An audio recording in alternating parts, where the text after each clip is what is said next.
the Running Canadian Yarn Heart. My name's Alyssa, and today we're just going to make a quick little coaster. The coaster is going to be this. It's basically a little tiny dragon fruit, and we're going to make it using that milk cotton that I have talked about earlier that I got from China. So I'm going to move you over, and we'll see how I'll explain everything, and we'll get started. So, as I said, I'm going to be using 3 different colors from the milk cotton. So I've got this pink, this lighter pink, and then an off-white. What we're going to do is we're going to use a 4mm hook. Oh, and I use a little bit of black to make the seeds. So what we're going to do is we're going to start with the white.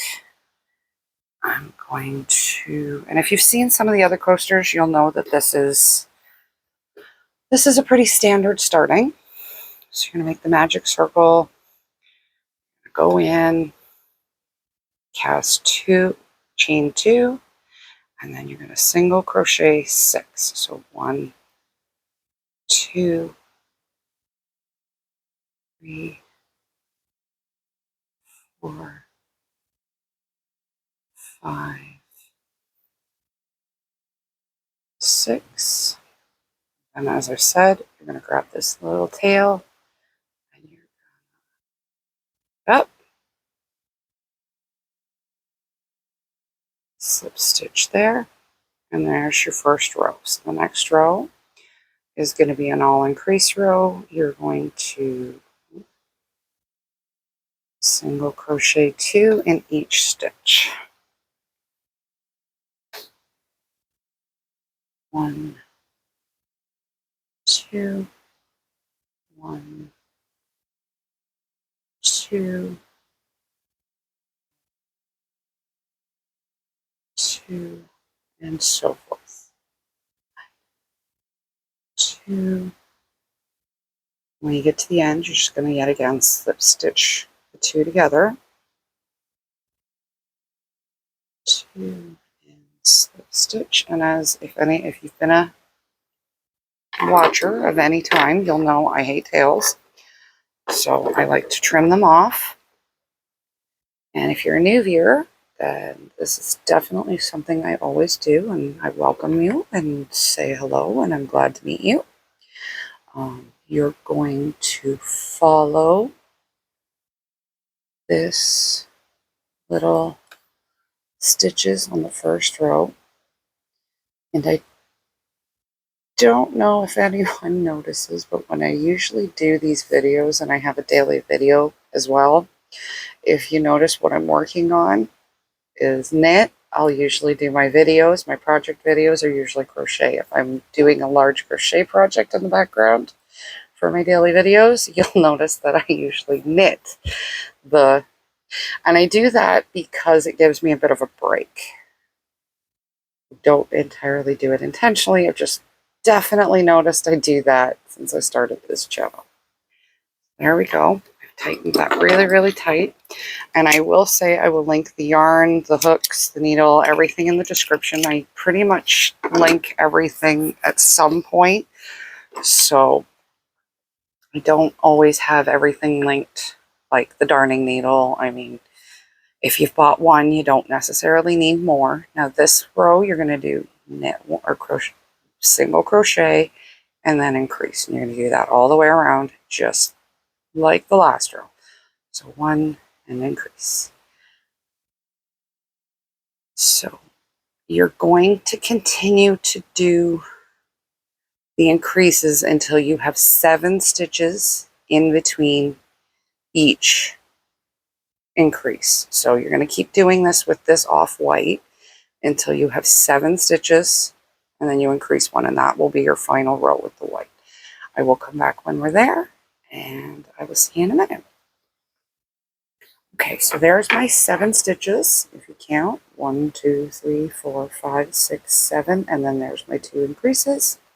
So now what we're going to do is we're going to trim just a bit of a tail. So that's that one done. Now we're going to use this pink watermelon-y color. And so I'm going to go back 1 loop just for for a really nice color change. Pull that down. 1, 2, and this one you're going to do 8 stitches. So 1, 2, 3, 4, 5, 6, 7, 8, and then you're going to increase on this one. 1, 2, and you're going to do that all the way around. I'll come back when we're done. Okay, so there is the watermelon pink. We're going to trim it off. Get that out of here. And I'm going to darn in this one because I don't like the tails, as I've stated. Just going to run it back here, just to about there. Pull it, and then double back on itself. And there you go. Ah, that sucked. So double back on itself. Going in the pink ones only. Just up and pull through. So there's that one. And now we're just going to do one more row of pink. So we are going to grab this pink.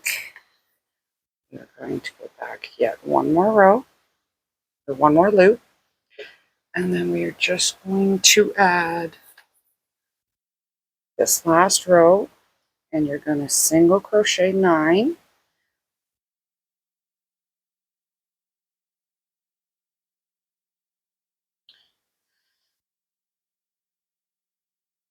So now you're going to single crochet.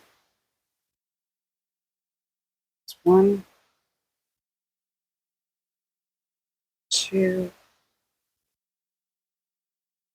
3, 4,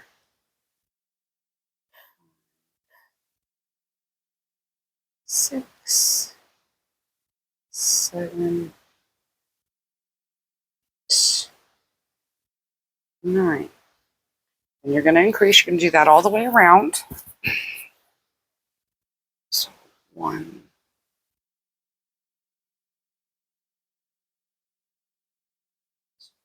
2, 6, 7, 8. Oh, one more. 9. And then we're going to increase. 1. Oh, that was 9. That is the increase right there. So right there is your increase. You're going to go 1, 2, and then you're going to go 9, 1. So I do hope to earn your like and subscription. If you are new, please leave a comment. By all means, love to say hello, have an idea, anything you'd like to chat about. I will do my best to respond. I'm usually pretty good at that. I'm just going to keep continuing on. Once I come back, I will show you how to finish it off and to add the seeds. Okay, so there it is. Now we're going to just trim the end. So that's it for your pink. Put it away. Don't need it anymore, so you're going to pull that through. Going to come up, turn in this end, over this loop, behind that loop, go in that loop, down that loop, and most people won't even know where your start is other than your chain, your turning chain. So the turning chain can be seen, but at least the end, your final one, is blended as much as I know how to make it. So we're going to double back. Then what you're going to do, and for this one I did use a different kind of cotton. I did get it on Amazon, so I will link them both. Let's see if I have one, excuse me, with the label. So it is, yet again, another Chinese cotton. It is 100%, it says. It doesn't give you a lot. They don't usually. So 100%, then I don't understand that. Machine wash, non-chlorine bleach. You can iron it, dry cleaning, or hand washing gently. Dry in the shade, and I don't understand the last one. So I will link this. The reason I use this one is because I don't know if you'll be able to see the difference in size of the yarn, but there is a very big difference between that cotton and this milk cotton. This one's just a little bit thinner, and I like that for the seeds, so that's why I picked it. And now you're just going to randomly grab the black, go over one stitch, come back, and what I like to do is I just tie it up. Just tie it in a knot. And I probably need a little more black at the end of this because you're going to do quite a few seeds. When I did look what a dragon fruit looked like, when I was looking at the idea of this coaster, I noticed there's no black seeds around here. And there was definitely a slight change in pink into a different pink. So which is why I have made it the way I've made it. And then you're going to come back to the front. Let's just pick another stitch to go over. And this is how you're going to just do, I don't even know how many I did. I just did a bunch until it felt right. So I'm going to finish up this. I will come back when I have all of them to show you the final product. And I will see you in a minute. So there you have it. I did, a few. Some of them I did double up. This one I did, some of them doubled up a little bit. So and I didn't necessarily cut them all off. So there's two different ways you can do it. Just run it randomly or cut them off. So there you have it. That is my dragon fruit coaster. I hope you have a wonderful day. I hope to hear from you, and like and subscribe. If you have any questions, comments, or concerns, by all means leave them, and I hope to see you again. Bye.